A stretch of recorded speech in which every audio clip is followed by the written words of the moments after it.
Well, what's going on today, Burrows? Well, nothing out of the usual, mate. Taking a bit of a, well, I guess I might let you have a look at this one, mate, and you tell me what pump this is on the bench, and I won't really tell you until the end, because, yeah, it looks like a little bit of, yeah, oh, look, here we go. Yep, should be all the info you need. So anyway, we're spinning up one of these, mate. It's a couple of beer job, got the notes. It is that time in the afternoon on the Sunday. It's 2:30, and we're just about to wrap this all up. Now, this is a good little job, mate. Look, I'll tell you. So this is a 2H auto.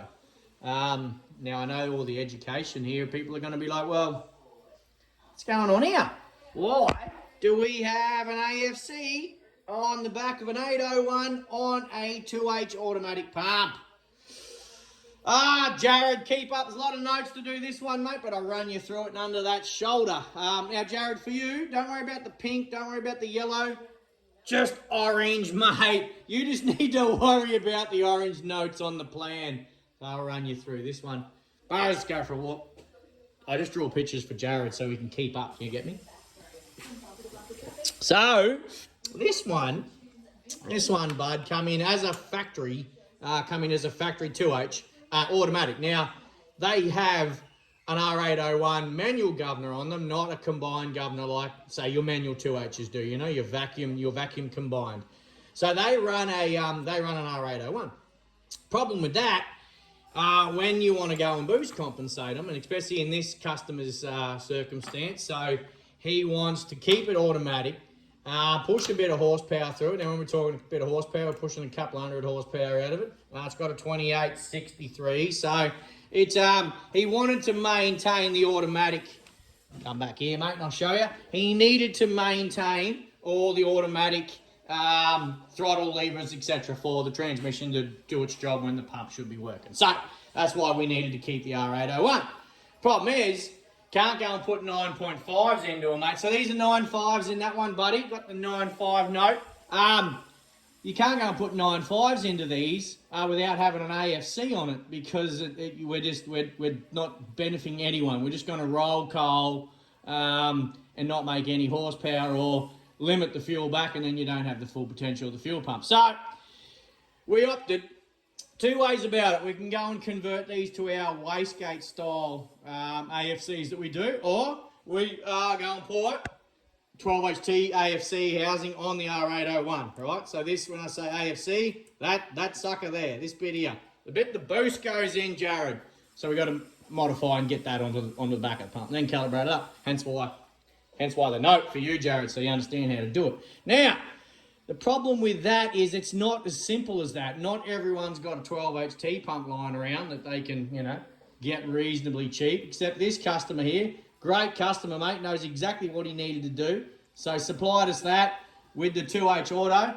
Job done. But lo and behold, he's here and we're having a beer and we're going to talk it through how it happens. Now, 2H autos, mate, they come with what's called a cam or a torque cam. Naturally aspirated torque cam. You see that, Jared? That looks like your... Wait up, Jared. You'd love this. You'd love this. Oi, see that? Does that not look like some of your dyno graphs if you were to follow it? Well, funny, that's how a diesel engine actually does the job. So that's called the torque cam for this particular pump. It follows that at certain speeds and certain fuel sets, and that's how the diesel revs up and down and makes torque and just drives on the road. It's as simple as that. You're looking at it. That right there. Jared, that is a torque cam.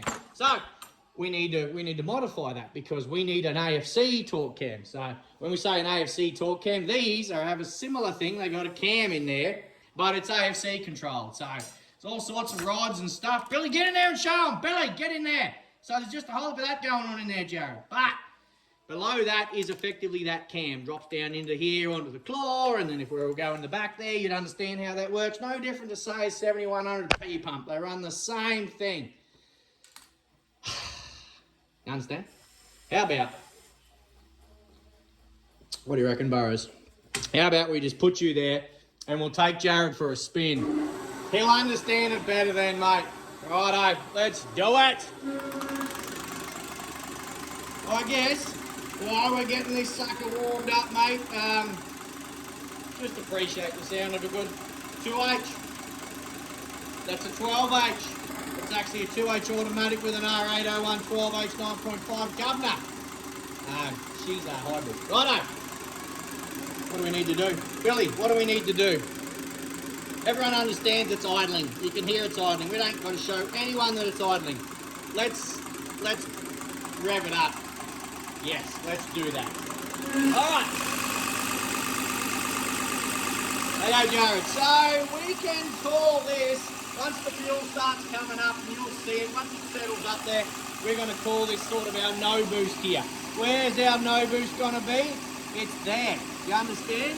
Because this is a naturally aspirated test plan. So I'm going to try and draw what this pump's now doing on that so you can get an idea. Alright, so we got, say a 40 sort of, well, let's take the average, so a 45cc no boost. Right, a little bit lean there, but we can trim it up. It's still not quite up to 10, so let's call that the no boost, which is here at 500. You get me? 500, it's there. Now, we're going to rev it up. It's not changing a great deal because it's following this line. And it should have a very similar rack, okay? So we can sort of see the fuel bumped up a little bit. It might have snuck up a couple of cc's, which it's meant to do. But this is where we put an AFC on it, you can understand and we can get an idea of what it's going to do. And if we keep revving this pump up, it's just going to follow out to here, Jared, and then fall away. Okay? It's going to keep following up to there and then fall away.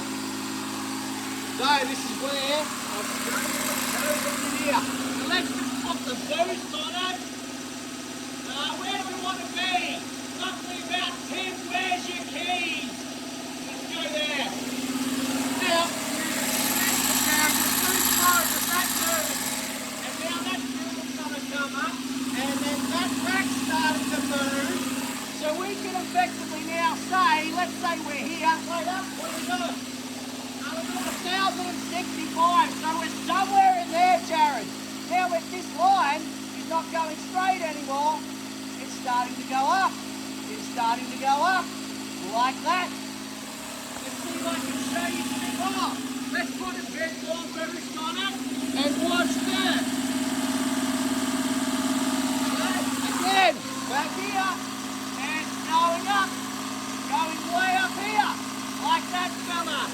It's growing. And then we can start with a bit of fuel increase and we can go right to a bit more boost. Let's wrap it to that low. And then we have a bit more back there. Up here, if you get what I'm trying to say, exponentially, that line is just doing the fun mode. And then we start to do it all out. What are we doing? Righto. Does that make sense? Garrett. That's our fuel. That's the movement.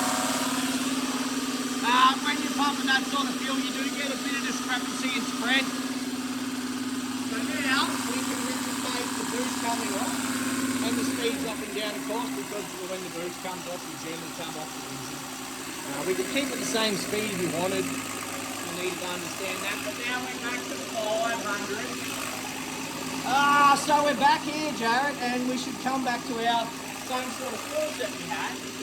When that starts trimming down, going to be back down to about approximately our no boost there. All about 46 of it.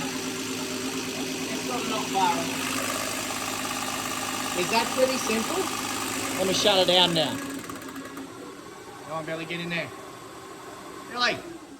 Good boy. Is that simple, Jared? That's sort of how you go and change the characteristics of the diesel here by putting an AFC onto it, onto the factory pump with larger elements, of course. You can see the elements on this standard pump had a maximum of about 46, 50 cc's. You can get more out of them. They do about 60 odd. Now, there is a myth out there that 2H automatic is better than a 2H manual pump. No, the same size elements, the same plateau sort of migration helix cut. They do the same job, just a little bit better governor to drive. So that's why people think they're a bit more powerful, because they got a bit better governor than a combined. But anyway, you've seen where we're doing. Say once we start putting the boost on there, and once the boost starts coming in here and starting to move that, you can start to see the boost changing that fuel pump's curve. Okay. And I tried to replicate that best you can. Hopefully that sort of educates everyone there how we go and modify pumps and how we make them work. Now, I was going to probably have another beer here and just sort of trim up. You've seen a little bit of that CC there, and a couple was just a little bit sort of off. We'll see if we can sort of balance these out here. Try and give them a good balance. The problem is with this one, mate. Let's start her up again. So you can see, oh, you're too fast, Billy. Calm down. Just wait, Billy. There we go. Now, I'll bring it up to a bit of an idle here, which it's an automatic, so it's got to carry the torque converter, guys. So let's just pick that speed, okay? 347, and you will get an idea. The idle spread's really damn good. You can see how amazing that idle sort of spread is there across the board. So we can't really trim a great deal because, let's shut it down. On a big racy, we'd rather have a nice smooth idle, a nice clean no boost than a mid-range, and sacrifice a bit of top where it's doing, upwards of 16 rack or 150 cc's of fuel. If we're a couple of cc's short up top on 150 cc's of fuel, it's not really going to be that noticeable compared to, let's say, when it was idling. Does that make sense? All right, now, like I said, Jared, if it doesn't, tell me where I can change that diagram to help you out. All right, hold it together, gentlemen.